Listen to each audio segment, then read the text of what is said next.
তোমার তো এর আগে একটা অপারেশন হয়েছিল, মনে আছে? কি অপারেশন হয়েছিল বলো? কান ব্যথা হয়, নাক ব্যথা, এডি। কান ব্যথা, নাক ব্যথা। হ্যাঁ।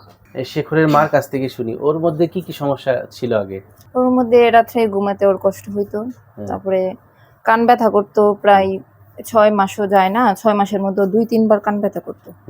তো কান ব্যথা রাত্রে কান্নাকাটি করতো, নাক বন্ধ থাকতো, হাঁ করে ঘুমাইতো, শ্বাস নিতেই পারতো না একদম, সারা বছর ওর ঠান্ডা থাকতো। হ্যাঁ, তারপর খাবার দাবারও খাইতে পারতো না, মানে যখন ঠান্ডা লাগে তখন অনেক যন্ত্রণা করে, কান্নাকাটি করে, খাবারের জন্য খাইতে পারে না, অনেক কষ্ট হইতো।